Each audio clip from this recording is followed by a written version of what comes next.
I'm Josh Busby, an associate professor at the LBJ School, and I have the honor of introducing the introducer today for this talk. I'm a Brumley mentor, and this is the program under the auspices of which we are able to invite a number of speakers on behalf of the Strauss Center for International Security and Law.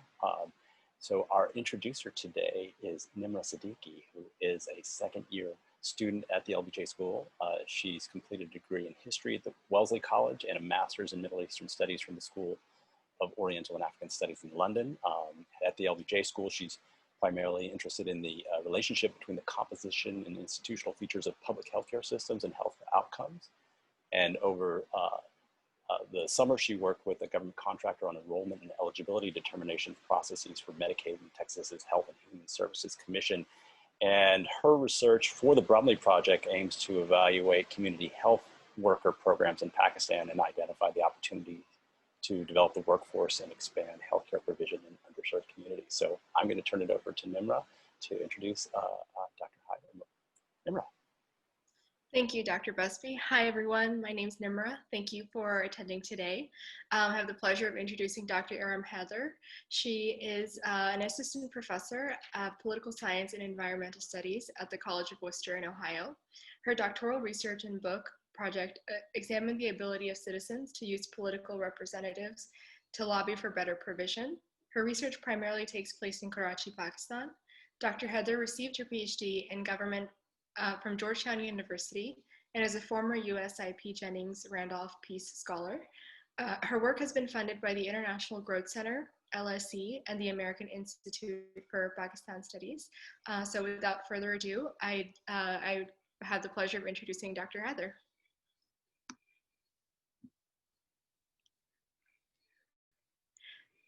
Thanks very much, Dr. Busby and Nimra, for having me speak here. Thank you to the Strauss Center at UT Austin for inviting me. It is an honor to come and speak to your graduate students and to have this public platform for what I think is a really necessary issue that goes beyond Karachi, Pakistan, and into sort of the rest of the developing world. And there's so many lessons here which we learn about as states no longer take a proactive role as usual in providing utilities, providing services, and these things are handed over to private companies. We see the example of California, where a big part of the energy distribution and transmission is now with private sector firms. The big challenge is, as political scientists, we're used to having citizens and the state engage in this social contract. So you give your approval to the state for its performance with your votes, right? To the political party that runs the state with your votes. But if the state is no longer directly involved in service delivery in this intimate way, how do citizens, particularly in low-income situations, in disenfranchised situations, have the same kind of voice and the same kind of ability to hold the state accountable in meaningful ways? Okay, so if I'm just going to go ahead and start with a short presentation, and I will sort of leave time in the middle for some Q&A from the participants. And I think and then we'll leave some time at the end for question and answers as well. So I'm going to go ahead and share my screen, and Nimra, you can let me know with maybe a thumbs up if you see it. Yeah? Okay, perfect. Second. Okay, do you see it scroll? Okay, perfect. So according to the UN, Pakistan collects up to 95% of its GDP, of its annual revenue from 10 of its largest cities. And the largest of these, Karachi, is contributing as much as 25% of the GDP. And this is not even counting for the informal sector. And one of the largest sort of setbacks that Pakistan has faced in its ability to grow as an economy and generate sort of more revenue and employment for its citizens is its energy shortfall. And so what I'm going to be focusing on today is one of the solutions to one of the many problems with energy shortfall that have come up in Pakistan, which is to take a service delivery firm in Karachi that distributes electricity to industry, to commercial areas, to domestic consumers, and to hand it over to a private subsidiary. So the government at this point owns about 24% of the company in Karachi, which is called K Electric. And there is a private firm in Dubai, based out of Dubai, that owns sort of the majority share in this. And so we'll talk about a bit about the history of this, but then also about what new challenges emerge when a company of this scale in a city of 15 million people is handed over to a private firm. So Karachi and Pakistan face severe limitations to their ability to generate growth, and the chronic electricity shortage is part of that. So this is a market in Karachi that's sort of lit up for the Eid festival, and you can see just the intensity of activity that's happening here. And similarly, there are upmarket areas that are also very reliant on the centralized distribution grid. Pakistan faces a large electricity shortfall, and energy is one of the largest issues facing the country, according to the World Bank. So this is what it looks like when there is a scheduled outage. So because there is a capacity shortfall in Karachi, the utility company copes with that by making it, by having these periodic sort of outages for parts of the city on a rotating basis. And I'm going to be referring to them as load shedding or just outages, but it's all part of the same thing. These are scheduled outages planned by the utility firm. These are not including any kind of fault or breakdown or something like that. Okay, so Pakistan is suffering from sort of one of the highest average interruption durations in sort of similar economies in this region. So this is not something that's, it's something that's particularly pertinent in Pakistan. So these yellow bars sort of show that these are the scheduled amount of outages that consumers experience in a year, or the average hours per customer in a year. And this is 2020 data. And so how this translates into the city is both that there is there's sort of really high outages, but also that revenue losses are extremely high, which makes which arguably is why the firm is incapable of providing regular electricity to all its consumers, is because it continues to face these major backlogs of payment, and it does not have the ability to collect, or consumers are not paying up on their bills as much as they should be. And what I want to highlight with this slide is that this used to be a lot worse. So pre-privatization, in the pre-2009 period, Karachi's utility company reported that it was actually only collecting a third of its bills, right? So this is a really low figure, right? This is really not sustainable in the long term, is that because you are subsidizing so many consumers, you're not really able to provide to all the consumers. So just keep this graph in mind, right? Our biggest challenge in Karachi for the firm was to improve its revenue losses, which is to say to minimize its revenue losses.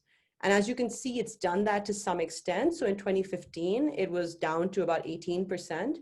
But for the firm, this is still not good enough, right? They want to have as few people using electricity that they're not paying for, and as many people getting what they pay for. So the entire point of privatization is to bridge this gap between what you pay for and what you get. And a lot of good work has been done on this in political economy. So one of the big articles that came out this year was to say that thinking of electricity as a right creates inefficiencies. It makes people more tolerant of theft, both at the elite level, right? So elites who are in government policy-making positions or political, as politicians, are more tolerant of people not paying their bills or consuming electricity they haven't paid for.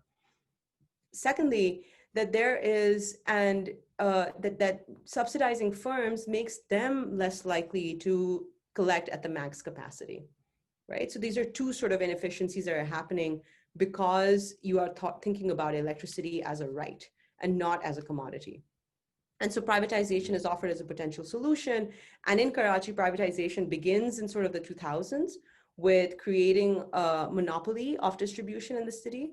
So the government of Pakistan passes an act that says that only the company that is licensed by the government is allowed to distribute and to sell electricity in Karachi.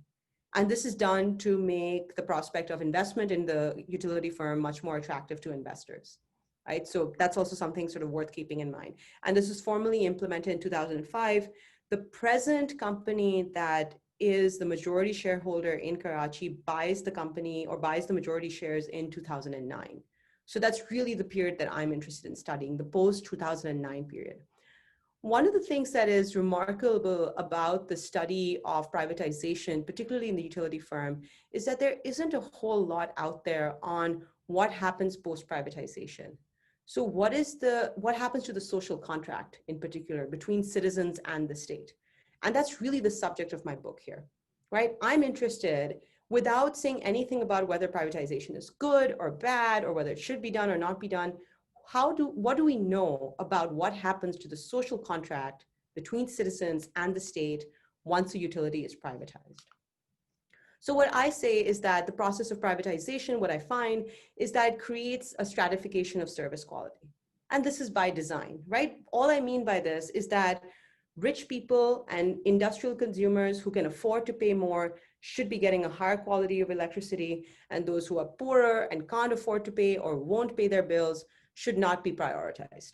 That's it. That's sort of that's the market model, right? That the more you pay, the more you can buy your way into a better tier of service delivery. And if you're not capable, then, that you're stuck. And what they're emphasizing, and this is to some extent the most successful part of the transition to privatization, is that they are emphasizing individual access and responsibility. So this is no longer something that you as a collective unit share as a bargaining group or as a union or as a neighborhood. You can go to your political party representative and say, hey, we haven't had electricity in 10 hours. Can you please do something about it? Privatization wants to get consumers or citizens into the mindset that they will get as much as they pay for. This isn't about soliciting help from your local leader. It isn't about whether you as a group show up at the utility firm, right? It's about, have you paid your bills? Then you should get electricity. And what I want to show is that there's a gap between the expectations that the private firm sets up for citizens and what they actually get as consumers. So there's this tension between this idea of rights and commodities, and neither of them is perfect. So the first step in this process is depoliticization. And I'll only talk about this briefly. What I mean by this is exactly what I said earlier, that citizens in Karachi no longer go to their political representatives when they need help with electricity, right? Because it's privatized. So I did sort of over 2 years of fieldwork in the city, going to different neighborhoods. And even though political parties may attempt to insert themselves, and I'll show you how, into the privatization process, ultimately, citizens have this very clear idea that for this one good, which is electricity, the political party is no longer source of help, right? They have to go directly to the private firm.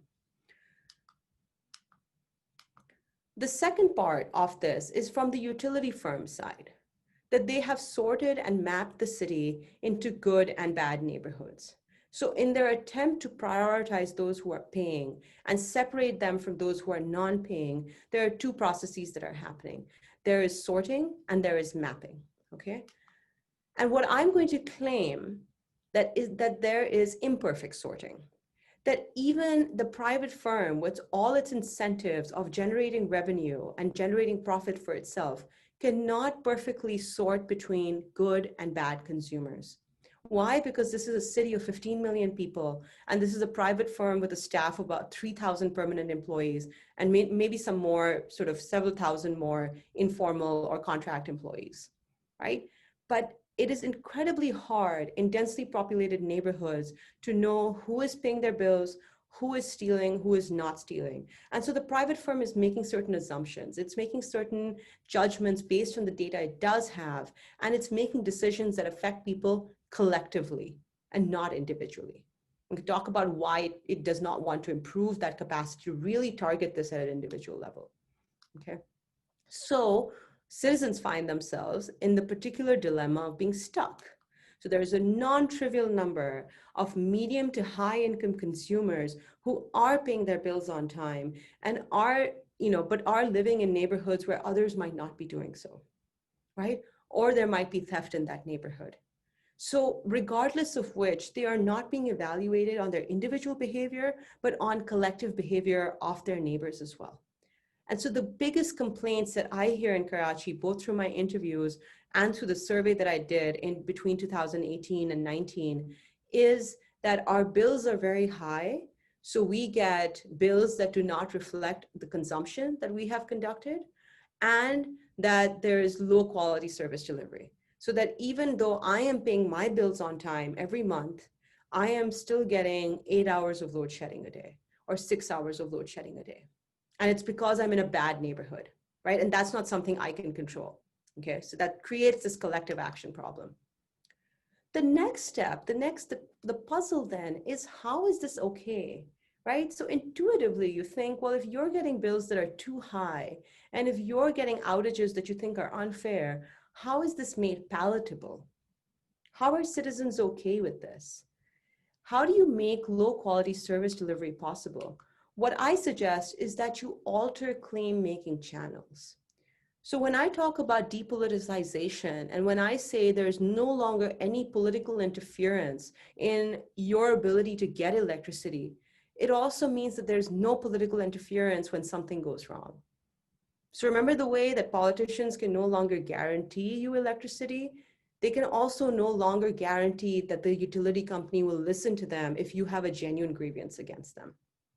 Okay, so you've removed this really crucial link in what scholars have called a claim-making channel between citizens and the state. You know, and we'll go into why this is so important, particularly in low-income developing country areas. And finally, if I have time, I'm going to go into some preliminary evidence from Lahore, which is the other case that I'm studying, which has been held back because of COVID and everything else. But there is a survey that's going to be rolled out hopefully next year. And I'm going to try and show you some initial findings from there. So this is what the map of transformers, which is basically, and I'll show you a picture. It's an instrument that converts high voltage energy into energy that can be consumed by households, by domestic users, by commercial areas. Okay, so this is a map of transformers across the city. Excuse me. Think of these as points of service delivery. The utility company has incentive to map the city and to know what it's distributing where, what its points of distribution are in the network, and how to prioritize or to deprioritize them. So this is a map of about 30,000 transformers, of which 25,000 have been identified. And I happen to have data for 2 time periods for this, right? And of transformers that are matched with each other. And those of you who are geographers and so forth, we can talk about that in the Q&A. So this is what this looks like zoomed down. So this is about a 2-mile radius. And what you have here is the smallest subunit of political representation, which is the Union Council. And within each of these, you can see the scatter of service delivery points. Each of these represents about 250 households. So if you're a household that's connected to a red dot, your average outage for the year is going to be about 6 to 8 hours regularly. And in really sort of high peak demand months, like, the summer months, it's going to be up to 12 hours. So you are really low priority for the utility company. And similarly, the green ones are where the utility company expects that it is actually receiving a lot of its revenue. So it's going to prioritize you. So if you happen to be connected to a green or a dark green dot, that means that you could have as low as 2 hours of outage or maybe no outage at all throughout the year. Okay. So in addition to mapping the city, K Electric spent a lot of time regularizing the city. So when I talk about theft, this is what it looks like. So these 2 metal hooks that are stuck onto the main transformer wire are that house in the corner that is illegally connecting to electricity sources right outside its door, right? And these hooks can go from up to miles away, right? So this isn't just something, if you have a transformer outside your door, you can hook onto it. I have seen cases in which there's piracy happening across sort of union council lines, right? So from 2 union councils away, someone's kind of connected a wire, then brings it to their house. And so the utility company, post-privatization, made a real effort to cut down on this. And you can see the transformer below is cabled so that it's harder to tap. Okay, it's not impossible to tap, it's just harder to tap. So they've really tried to reduce the amount of theft that's happening in the city. And they've tried to ensure that everybody who is using electricity is connected to a meter, and that everybody who has a meter gets a bill. And so the the bill receipts in the city when we did our survey were actually up to 96%. So 96% of the consumers we talked to, low income, high income, medium income, were getting a bill every month. So the regularization of electricity bills being sent out, of meter readings being done, is certainly an improvement that's taken place. But there are also issues. Okay, so here's what the map looks like. So I've showed you what the PMT is. That's the second tier that I'm sort of representing here. So there are several PMTs and they're connected to feeders, and the consumers are connected to the PMTs. So let's look at an example. Let's say you have a feeder that is medium capacity, right? That means that it delivers electricity on a schedule where you're going to get about 6 hours of load shedding a day. But it's got several different types of PMTs under. So the cluster, the green cluster, could actually be a really good neighborhood, but it just happens to be connected to a feeder that's not matching its status. Ideally, what you want is to sort PMTs so that good PMTs, good consumers, are all integrated to the good sort of high recovery, low loss feeder. But that isn't always possible, right? There's limited capacity of feeders in the city, and you may or may not have one nearby that can take on the same kind of load. So what ends up happening a lot is that you have consumers who are stuck being in sort of low capacity feeder networks and are paying bills. They still happen to be paying bills, but they're sort of not getting the kind of load shedding or the outage system that they should. Let's look at another example. Suppose that there's theft in the neighborhood, right? So this is a medium capacity PMT that is connected to a medium capacity feeder or a medium outage feeder. So we know what consumer A, B, and C are paying, right? And so they might be paying their bills, and they might be sort of, paying their bills on time, receiving bills. But there might also be someone who's stealing in that neighborhood, right? Who is responsible for this theft? Now, according to the utility company, if consumer A goes to the utility company and says, hey, you know what, I pay my bills every month, why are we still getting 6 hours of outage? The utility company will tell them, well, there's consumer X there who is not paying their bills. And consumer A will likely say, well, how is that my fault? And the utility company says, well, we have a tough time doing anything about it either, because this is a law and order issue. So there's all this kind of thorny issues about whose job is it to regularize the city. And if there is theft, and if the company has, engaged in reducing theft, and there's theft in spite of it, whose fault is that, and who should suffer for that? And I want to say that these aren't small amounts, right? So people are regularly complaining of 6 to 8 hours of outage a day, and not just in the summer, but in the winter. And they're also complaining that they are getting bills that are very high and do not match the quality of electricity that they are getting in return. So this is where the survey comes in. So it's very hard to get an accurate picture of just how bad the problem is without asking people what they're paying for electricity and what they're getting in return. So that's something we did when we sort of, did our survey work as well. So here's an example of one of the questions we asked. So we asked, in our survey, we asked people to show us their bills. And, there's no surprise that a lot of people were reluctant to do that, but some of them actually did share their bills with us. So we have about 281 people who showed us their actual bill from the last month. And what my enumerators and I did is that we mapped the unit consumption with what they should be paying according to the target, or according to the tariff, right, which is the red line that you see. So if you're using about, if you're using about 200 units, you should be paying about, maybe less than 5,000 rupees, right? So that's that red line. So what you're seeing is that the bill amount that you're paying does not match your reported income. So you might be a low income or medium income household that is still getting a bill that is extremely high. And if you were to take that to a utility company, very often you'll be told, well, A, it's because someone's stealing from you, or B, it might be because you have a backlog of payments.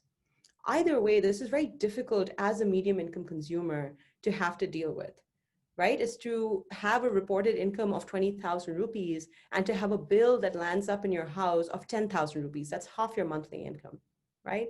So this is one of the major issues that drives sort of consumers to maybe have low levels of trust in this institution.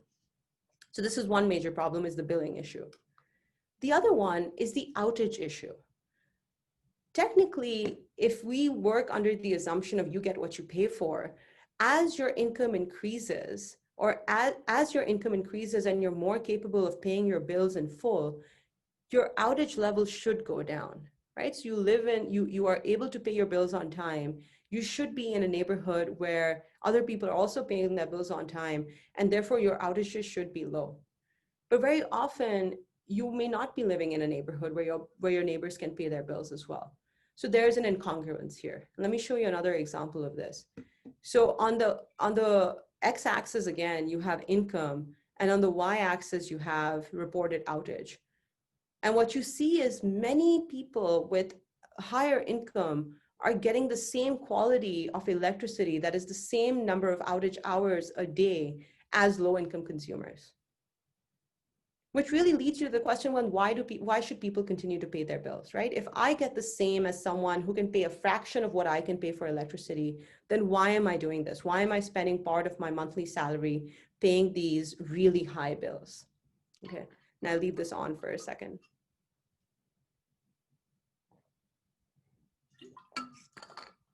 So these are one of two of the major sort of issues that we found in the survey, is that one is that the bills are very high, and two, that people are kind of struggling to reconcile the bill amounts that they're paying with the amount of outages that they're experiencing. How does this system work in a non-privatized system? So according to political scientists who have done this kind of work in India and elsewhere, there is a process of claim making, right? And claim making allows citizens to fill the gaps in service delivery. So this is by law what you're supposed to be getting, whether it's access to education, whether it's access to healthcare or water in your neighborhood. And here's what you actually end up getting, right? Because there is a shortage of distribution, or there's a shortage of capacity. Citizens approach the state via activists, via political party leaders, and say, hey, this is something we deserve, but we never got it. Can you do something about this? The ability to bridge this gap is part of what political science calls active citizenship. So we think about citizenship as being something that happens when you go to vote, or when you go to participate in a rally, or write letters to your congressman. But in large parts of the developing world, citizenship is the everyday process of getting stuff that you deserve, but that never got to you. And this is usually through a political channel. When individuals feel entitled to rights, they have a higher expectation of what they should get. So there are cases around the world. Erica Simmons has done some fantastic work on water in Bolivia and corn in Mexico. There's a lot of work on electricity in Africa, and the way some governments define it as rights and others as commodity, and what difference that makes. The point here is simply that when we were wondering about why people in Karachi are okay living in this low quality equilibrium where they're paying a lot of money and they're still not getting very good electricity, it's partly because there has been a reimagination of what you're entitled to. So maybe the best you can get as a middle income consumer in Karachi is that you're going to pay a lot of money for subpar electricity, right? And so you can have a utility company that comes up with all sorts of reasons why this is as good as it gets. So don't bother us and don't come back to us. The other thing we know, also from Africa and from Latin America, is that when parties cannot offer you a credible alternative at the electoral booth, voters may exit. So this is what happens in 5 years. So we talked about how the everyday claim making kind of also reduces in capacity, right? So you're no longer going to your political representative to ask for something. But what happens every 5 years? Why don't you just vote those parties out of government to show that you're enraged at the situation? Well, my fieldwork tells me that people don't make the connection between politically elected or democratically elected parties and the services that they get. A lot of people may not be interested in voting, and a lot of people may simply think that voting has nothing to do with this process. So again, this is a reimagining of what you're entitled to. You may simply not think you can do any better or that you deserve better. What is happening, therefore, is that payments are being demanded individually, service is being provided collectively, and so you're in the middle of a major collective action problem. Citizens are in the habit of thinking about their relationship with the electricity company as individuals and not as collective units. And this is new, right? This is very new, and this has happened in the last 10 to 20 years. Okay. What would it look like if these consumers, who are all performing really well, were to make a claim that they actually belong on a different feeder network? And this has happened to some extent in Karachi, but this hasn't always happened the way it should. They might go to a street level bureaucrat. So they might go to the bill inspector or the bill collector from the utility firm. They might talk to party workers. They might talk to union council leaders, right? And those people then communicate those needs up to the senior bureaucrats over here. Now, if this is a state-run utility firm, there is some incentive up here because these are your voters, right? Even if they're not very rich, they're still your voters. So you have an incentive to listen to them. But as a private firm, those incentives are very weak. You already think of them as being part of this sort of low income, low capacity payments sort of equilibrium. So really your incentives are determined by whether you can accommodate them in the low loss feeder. So this is a very simple way of saying, okay, so this relationship between the citizens and the firm are very weak because there's no accountability mechanism there. So let me show you one example from Karachi, and then I'll go over to Lahore. So this is electricity that is privatized, right? And so when I asked people, who do you make complaints to when there's something happening with your electricity, or when you have a really high bill, or when there's a lot of outage, they say that they mostly go to a private contractor, right? So that's the one up here. And very few of them actually approach the political party, right? So very few of them actually go to people who regularly, they turn to for a lot of other things, for example, sewage, right? So if there's a sewage issue in your neighborhood, you're more likely to go to somebody who is a state or political actor, as opposed to when the utility is privatized. And it's really important to know that claim making is not always peaceful, right? It's not always like civic engagement or going to an office or showing up peacefully. It can sometimes take, somewhat violent forms, but it is effective. So this is a picture from traders in 2008 who actually set their electricity bills on fire because they said that you are sending us inflated bills and there are prolonged spells of load shedding. So in some ways, this is what accountability and feedback looks like in this kind of rough way. In the absence of this, how do low income or middle income domestic consumers protest that they're not receiving their fair share of this utility?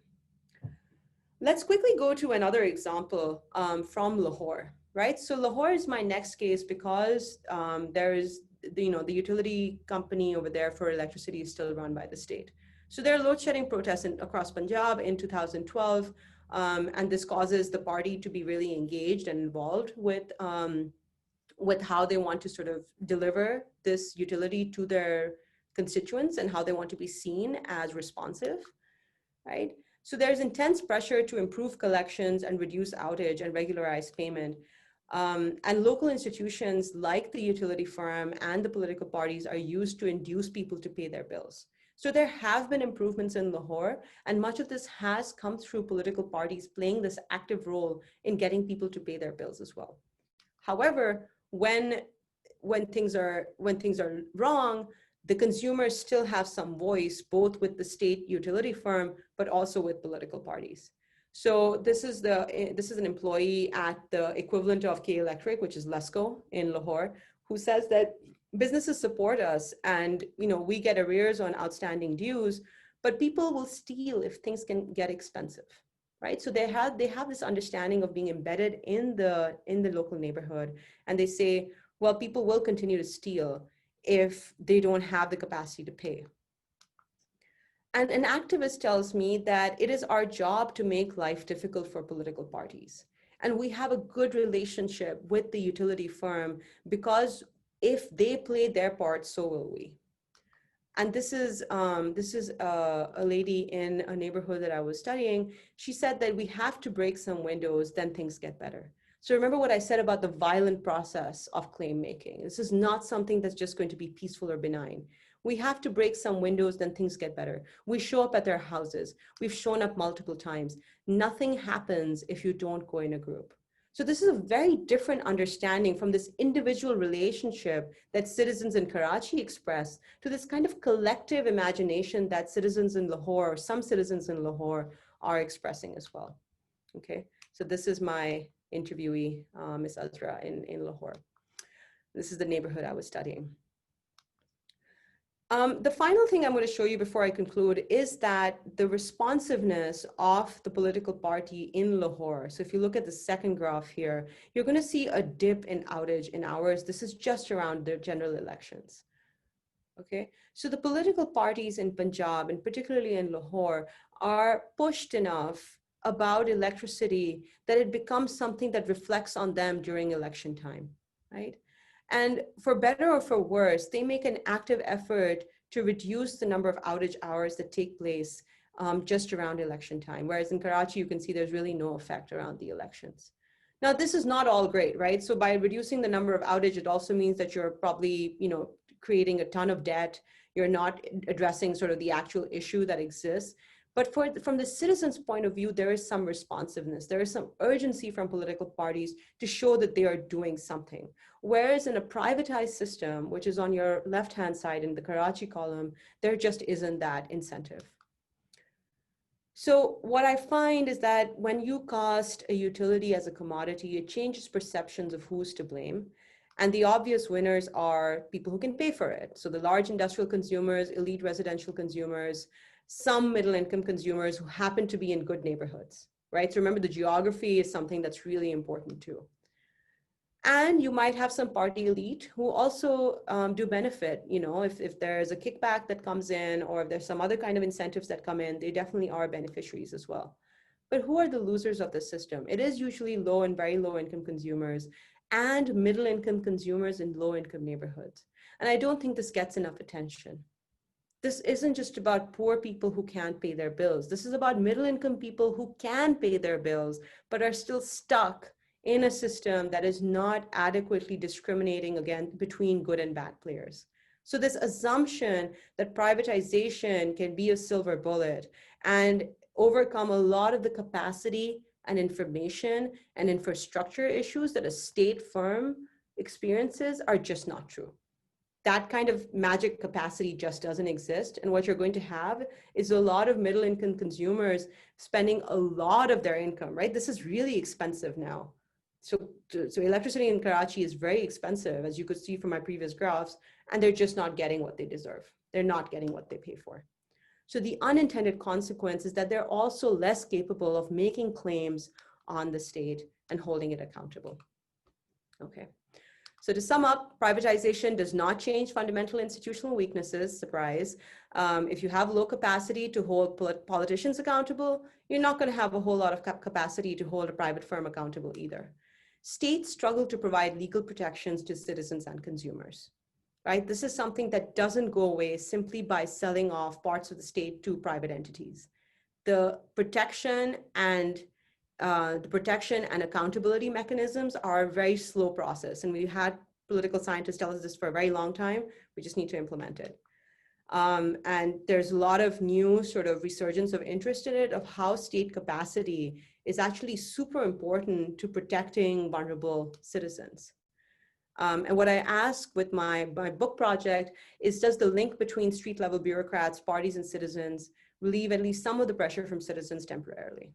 Okay. And I look forward to your questions. Thank you. Thank you, Dr. Haider. That was very fascinating and definitely puts a different perspective on these words that we talk about. And I would like to open it up for Q&A. So if you have a question, please type it in the chat box and I will field them for Dr. Haider. And while you're putting your thoughts together, I had a question to start things off. And I was wondering, you had displayed that map with the dots. And I was wondering if you could kind of illustrate the on the ground what do those neighborhoods look like, or what is the makeup of those areas that we're seeing the differences in dot color? I think it would be interesting. I'm curious to know whether, and kind of what I'm talking about is not only socioeconomic differences, but are there industrial areas or residential areas or a mix of both? Uh, Kind of, are there clusters of certain ethnicities or races that live in those areas? If you could provide some illustration, that would be great.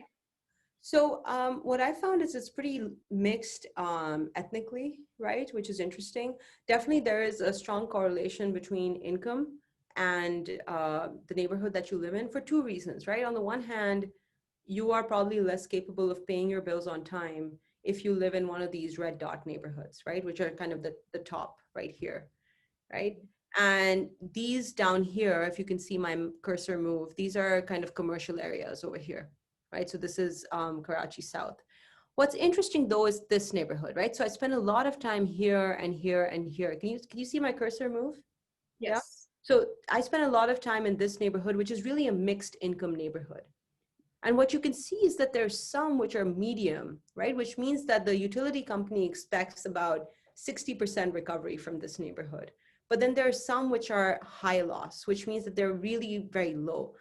What happens if you get stuck right here, right? What happens if you are, and so some of the people I spoke to in this neighborhood are school teachers.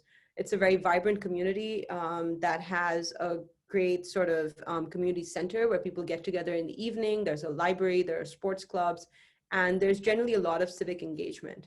And these people are in general quite capable of paying their bills. But if they get lumped with a neighborhood that doesn't want to or isn't capable of paying their bills, that's really where this sort of intriguing puzzle starts. So what are they owed by the state or by the utility firm? And what is their own capacity of petitioning the utility firm that, look, we're actually really good consumers. Maybe we belong with a feeder down here. Can you connect us to something down here? The other issue is if you do have a neighborhood over here that in one period is just not paying its bills at all, right? It's just low income, poor sort of neighbors who cannot pay their bills on time. Maybe they get together and they say, you know what, we're really going to try to work with each other to pay our bills. My guess is it's not going to be good enough because they're going to have a really hard time convincing the utility company that they are not going to steal and no one else is going to steal from them either. Remember, theft is not just something you have control over. It's about who lives around you as well, right? So that's what I mean by being stuck. There are a few sort of citizens in Karachi who live in really good neighborhoods, like the one down here, who have absolutely nothing to worry about, right? Like they are high income, their neighbors are high income, the people around them are high income. Chances are the electricity company is going to treat them as a high income, low loss neighborhood. But if you're kind of in the middle, it really is a luck of the draw where you end up. And while there is some ability to, engage with the utility company and say, actually, you know what, we deserve to be on a better load shedding schedule, that capacity is limited, both for you as a citizen, but also for them in order to accommodate your needs. Interesting. So question from our audience, what recourse might litigation or appeals to regulatory bodies offer individually or collectively for consumers? Okay. Thank you, Shayan. That's a great question. So in order to make the utility company attractive to investors, a lot of those accountability mechanisms were systematically reduced over time. So there was a period between 2009 and 2014 where a lot of petitions would go to the courts, right? That's saying that exactly that we are being billed unfairly or that we are experiencing high outages in spite of being regular payers. And the courts would regularly step in to punish the utility company and say, actually, these people need to get their electricity on, right?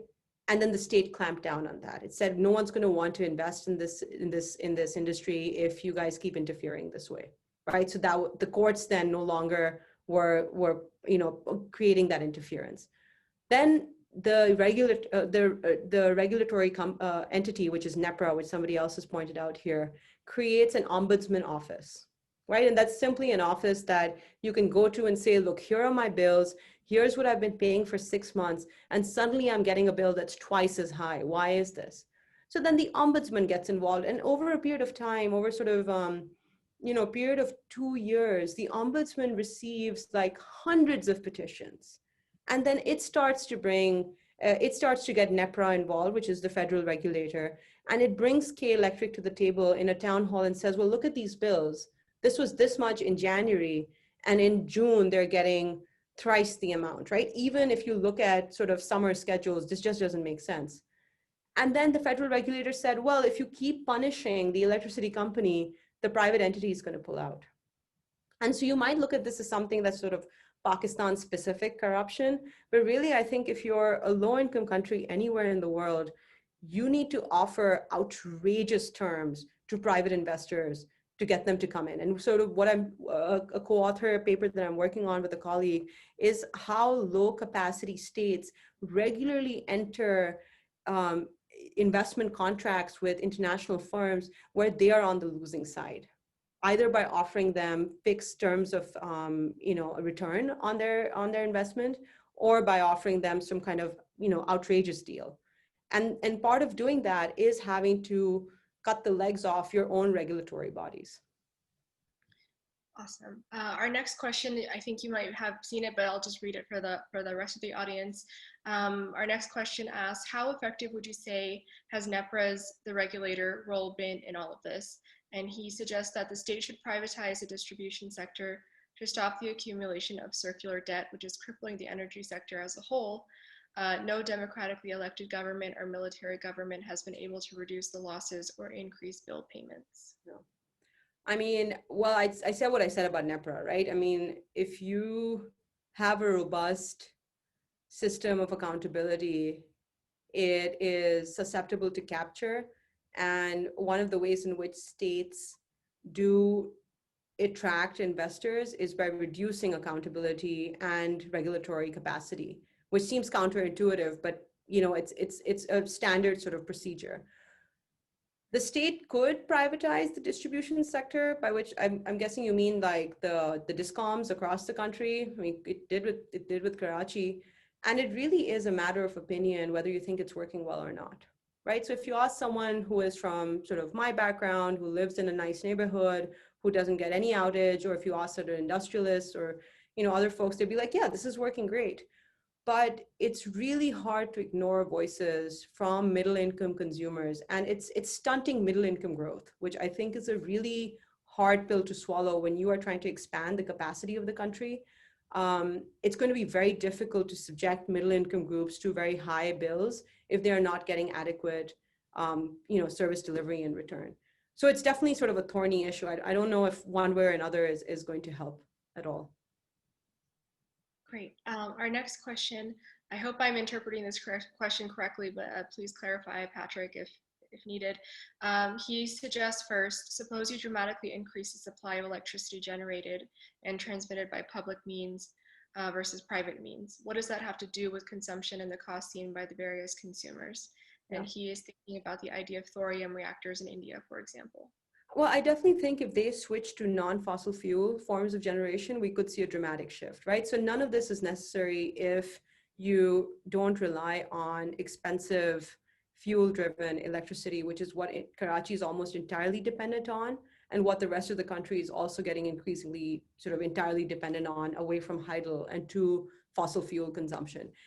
It is not only not sustainable, it is just very costly. And that cost is getting passed down to middle class and low income consumers. So I absolutely take your point that yes, if we dramatically increase generation, then we might actually be able to sort of do this much more painlessly. And my hope is that given the amount of expertise there is on this in the world, the government of Pakistan does move towards cleaner, more sustainable and higher generation capacity for energy. Great. I've got a question here. This is Josh. And I, as a moderator, it didn't give me the opportunity to type it in. So I'm just going to ask it. It seems to me, are these maps publicly known? Because if you were sorted into a neighborhood where you're a regular bill payer, but you're getting poor service, it seems like there'd be incentives for people to move and say, oh, I'm going to go to the good neighborhood. And so I'm wondering, there may not be that kind of social mobility, And we certainly worry about sort of increased segregation by income or other sorts of social parameters, but it seems like there'd be strong incentives for people to just sort of hightail it and get to the areas that have good service. Well, I would think that the lived experiences of individuals in these neighborhoods does reflect the map that is on the ground, right? So we asked a lot of people, where do you think you stand as far as outages are concerned? And they were very accurately able to say, yeah, this is a high loss neighborhood. Obviously, right? Because they talk to people, they talk to neighbors, they talk to people in other neighborhoods. They know that they are subject to 6 hours of outage, whereas the sister-in-law who lives sort of, 5 streets down is getting about 3 hours of outage. And absolutely, there has been a push to move from these high loss neighborhoods to low loss neighborhoods, which is the other form of segregation that's happening, as you absolutely point out, is people are moving from bad neighborhoods to good neighborhoods. But this has its limits. And what we found is actually less than a fifth of the people that we interviewed had moved in the last 5 to 10 years, which means that there might have been a push to move in the early part of this sorting and mapping. But I think those processes have their limits. And so if you are capable of moving into a better neighborhood, you absolutely will, as my family did, definitely. But there's a limited capacity on what you can do. And remember that once the burden of consumption increases in those neighborhoods, they might get onto worse load shedding schedules as well. So this map is by no means fixed, right? And it's by no means a static picture. This is a one-time snapshot of what the utility company does when it's in a normal time and it's just prioritizing neighborhoods based on its normal capacity for supply. But what happens when you have a monsoon, right? What happens when you have an extraordinarily hot summer where temperatures are really high and there's no rain at all? All bets are off, right? So you could be in a pretty good neighborhood that suddenly gets subject to 6 to 8 hours of outage. And this has been the other form or the other source of anger, particularly this year and the last few years, is where people from high income neighborhoods are being subjected to intense load shedding, in spite of having built up this kind of good sort of social capacity or good social relations with the utility company as being good consumers. Ultimately, it's very hard to get a private entity to care about long-term consequences, but also about how their consumers are affected by these things. So it's sort of a tricky balance to strike, I think. But thank you for your question, Joshua. That was really good. We have a question. Are the patterns, oh, maybe it's incomplete. Maybe Patrick, if you can finish your question, and I have one meanwhile. I'm curious about how you have observed when you go out and do field work, what have you observed as claim making or kind of nascent claim making processes that are not nonviolent? And then my other kind of part to that question is, you talked about the discrepancy between citizens in Karachi not talking to their politicians about electricity, but in Lahore they do, or they do for sewage or other concerns. So I'm wondering, I'm always interested in kind of the symbolism of institutions, and I'm wondering what are the vocabularies that people use about the electricity company, or what is that barrier that's kind of subjectively preventing them from approaching their politicians about the electricity problem? Yeah, so I want to sort of address this issue of violent protest, right? Like, so what we see in front of us is nonviolent to me. These are citizens getting together, and the sign says simply load shedding, right? So it says load shedding se karobar taba, which means that from load shedding, our businesses and our trade is being destroyed. This is a peaceful protest, right? This person is exercising his civic right and democratic right to protest. Similarly, other forms of doing this, both in Karachi and in Lahore, have been to go and sit at your union council office and to show them your bill and say, please do something about this, right? And in Lahore, this is much more effective because if you do end up at your MNA's house, as this lady does, right? So she says that she ends up going to the MPA, the Member of Parliamentary Assembly's house. And this is not violent, right? I mean, this is his job or her job as an MPA, is to listen to their constituents. And so she'll go in a group of women at their house, and they'll all bring their electricity bills and say, look, we were paying this much electricity and we're still getting these intense outages, please do something. And this MPA will then call up the guy at Lesco, whoever, and say, you really need to do better by this neighborhood. They're really struggling or suffering. That link has been lost in Karachi, right? But political parties deal with this by saying, well, we'll try. We'll try and do something. So this is in Karachi where, there were a lot of times where I would just sit at a union council office for like hours for many days on end. And I'd see people come in with their electricity bills. And so they're still coming in with the hope that maybe the political party can do something. But very often they are told by the political party representative that there's nothing I can do. Why? Because he also does not want to find himself being associated with that bad company, right? He doesn't want to demonstrate to his constituents that actually he's very ineffective and he can't really do anything about it. So this is frustrating for him as well. So he's going to try and say, hey, there's maybe something I can do, but there's a part of him that also makes it very clear that this just isn't my thing anymore, right? You're going to have to go to the utility firm's office. So it's not like they're not taking up this issue, right? So I want to make clear that they're still going to the private. So 473 people out of those interviews said that they did register a complaint with the private contractor, that is K Electric.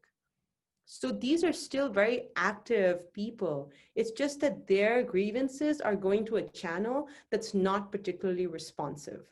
There are very few incentives that the electricity company has as a private entity to be responsive to these consumers, especially because they're low-income consumers, right? It would be very different if I, as an industrialist, go to them and say, you're not going to get my money anymore if you don't, if you don't play nice.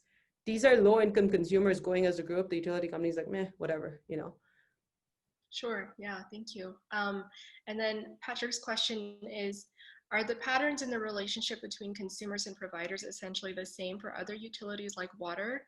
And you also briefly mentioned the case of water in Bolivia. Is the politics of utilities the same in urban versus rural areas? I want to see hang on. Right. No, Patrick, that's a great question. So no, they're not, right? So this is very specific to privatized, this is very specific to a privatized utility. So as I showed over here, if you can see my slide, for sewage, which is still publicly provided, they are still much more likely than down here to go to a state or a political actor. So even though they might pay somebody to clean up sewage sort of, overflow, or if there is a pipe that gets blocked, they are also much more likely to go down here and to say, well, here's people who we think can do something about this. And this is absolutely an expectation that the political party does set up, right? So the political party does get stuff done. It's in their interest to deliver it to their constituents, but they can do it in some areas and they can't do it in others by design. Great.